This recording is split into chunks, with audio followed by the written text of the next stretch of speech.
and welcome to Hedgewitch Herbarium. This is an animal totem primer written by me for Llewellyn many years ago, but I thought I'd share it here.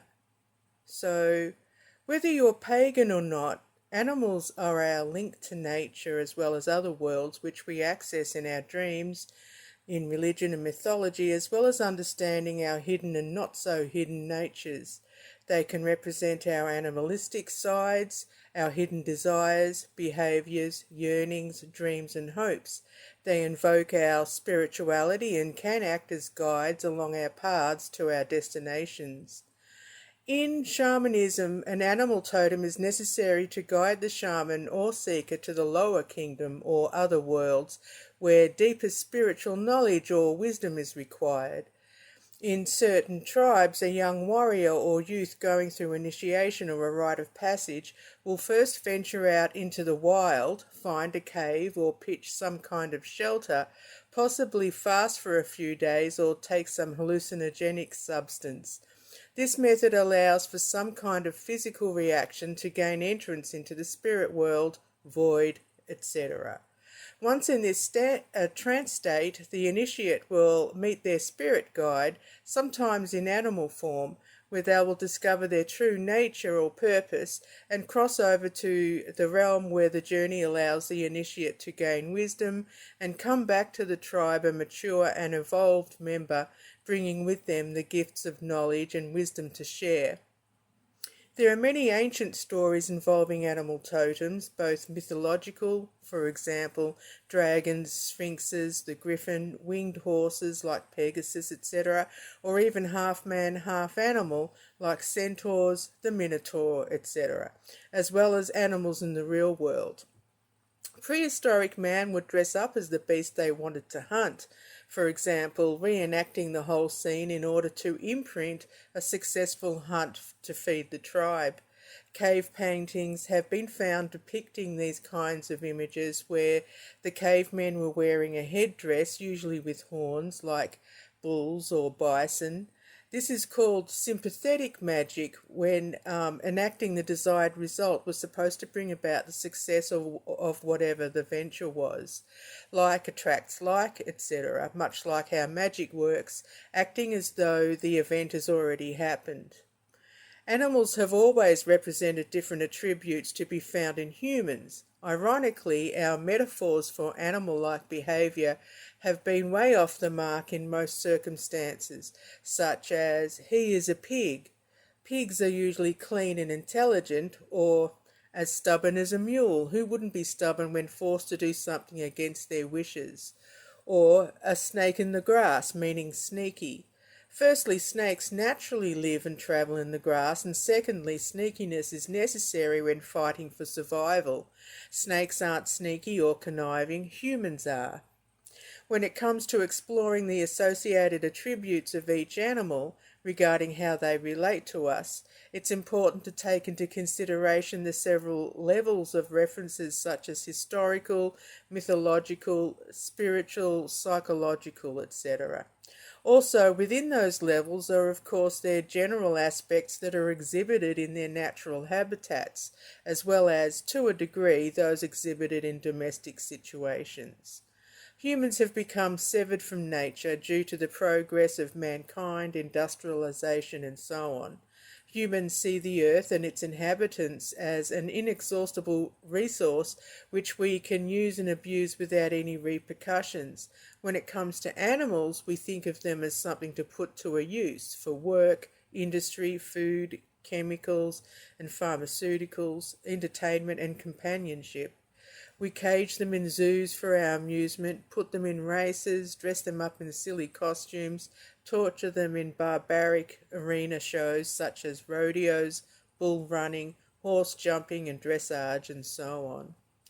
Our scientists and biochemists use them in cruel and often unnecessary tests in laboratories, caged and denied the life they have a right to. We also hunt them just for sport, pride, etc., when sustenance isn't an issue. We have become far removed from our animal selves and our links to animals and nature. We have become so far removed that when we decide that we want to go on a holiday, doing things such as camping, hiking, etc., disturbing what's left.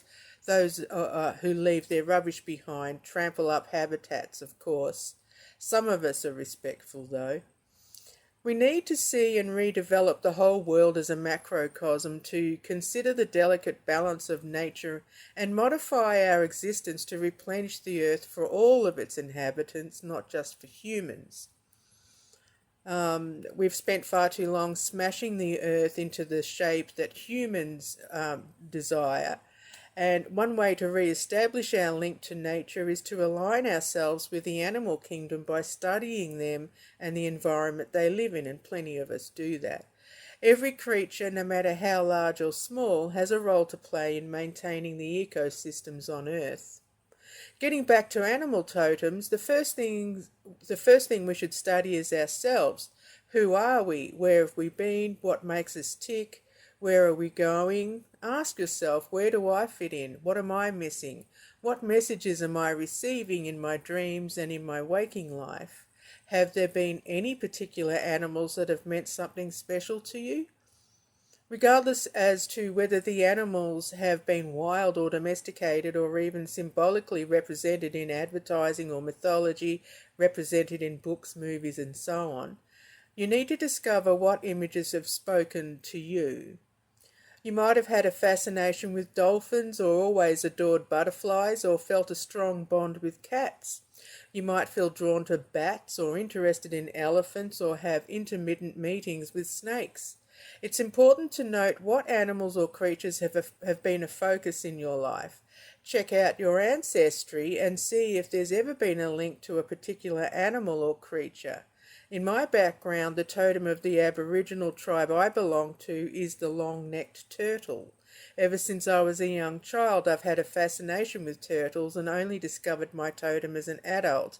However, I've also had connections with snakes, horses, dragonflies, eagles, bats, cats, and so on. Different animals can come into our lives at specific times, depending on our circumstances, needs, etc. They come into our lives for different purposes and reasons. Even though you may have one overall totem that stays with you for your whole life, you'll discover that other totems have their places at certain times.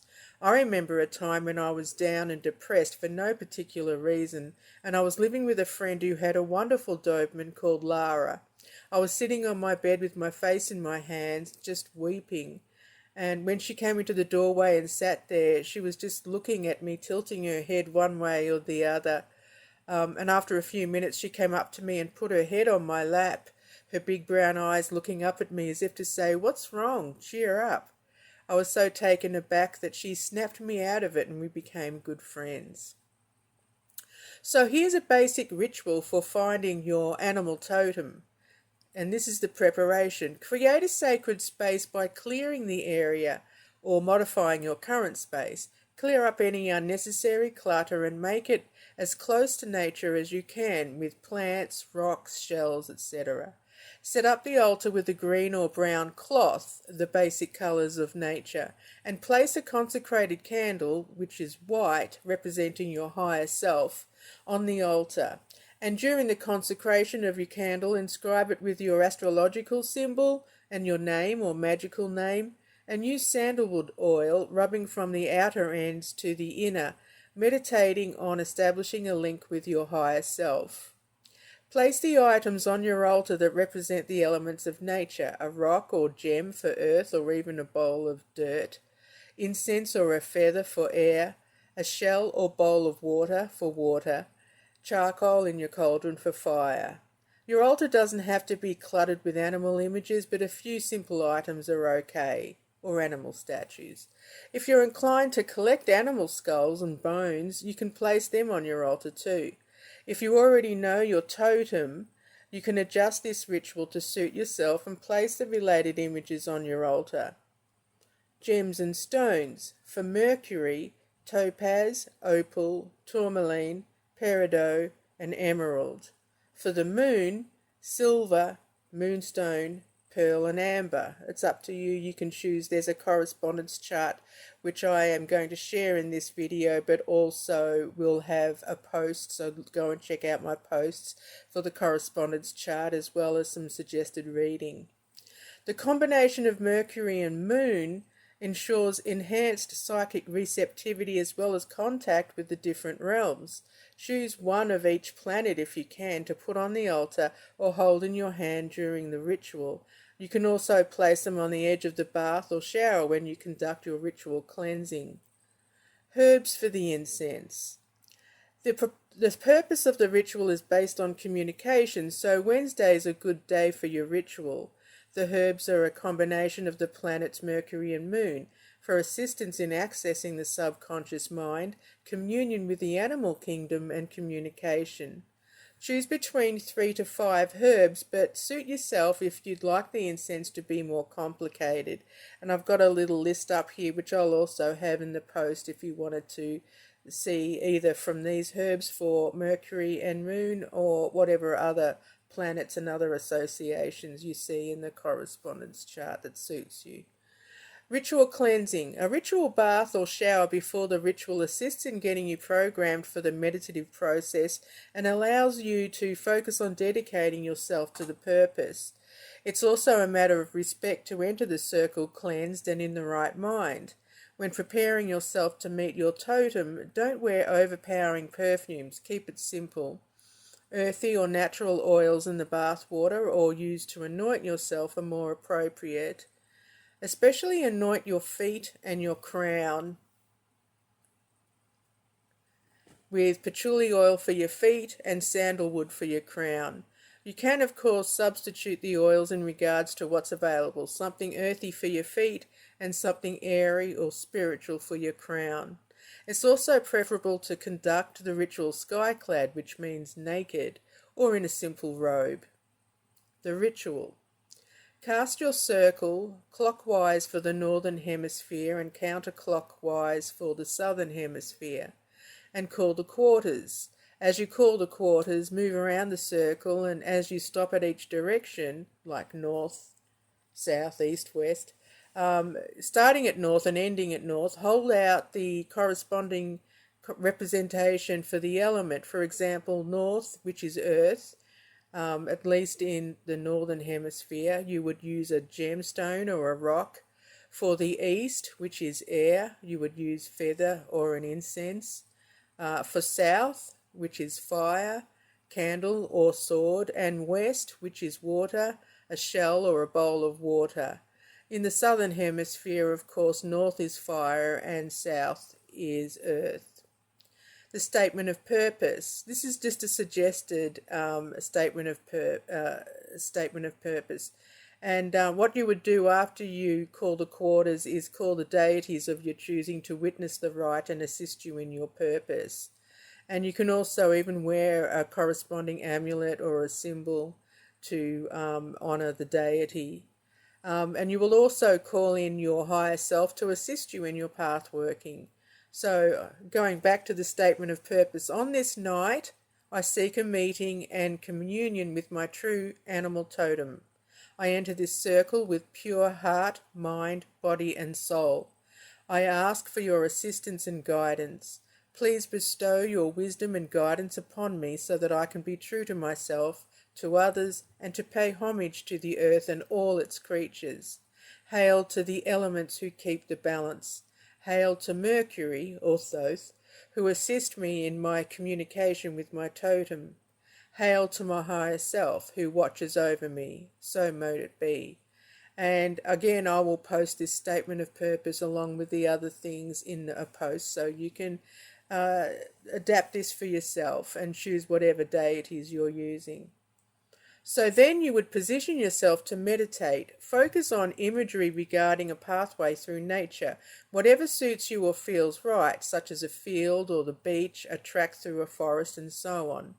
Notice any creatures that may come forward. Concentrate on just being. Don't think too much or ask too many questions. Don't disregard any creature just because you prefer a wolf or a raven, etc. If it's a beetle, then that's what's meant for you, at least at this time. Take note of what happens, what creature you see, colours, shapes, textures, sensations, and so on. What memories are being evoked, if any. Whatever creature reveals itself to you, commune with it. Observe it, what it's doing, if it's saying anything to you or gesturing in a particular manner. Take mental notes or write them down if you feel so inclined. Meditate on how the event relates to you. Thank them for their presence and ask that they guide you in your life and dreams. After the session is over, thank the totem or totems if more than one reveal themselves to you, the deities, your higher self, the quarters, and then close the circle. Pour the leftover incense, water, etc. on the ground outside as a libation, thanking the elements for their assistance. Remember to dedicate yourself to honouring your totem by learning all you can about them. Draw pictures of them, hang pictures up, and collect associated paraphernalia. Look for talismans when out and about that match the energies of your totem. Dedicate an altar to them with all the items you collect and create. Feel their presence in your life and note any lessons they teach you. Keep a special journal just for your totem and record any dream messages, rituals, observations, etc. You can adjust the ritual to suit further communication with them or speak to other animals that you'd like to connect with, depending on the energies you'd wish to emulate. Refer to the animal totem correspondence chart as well as the other info that will be in that post, and as well as the recommended reading list. So I hope this was useful for you, and please leave a comment. Let me know how you connect with your totem.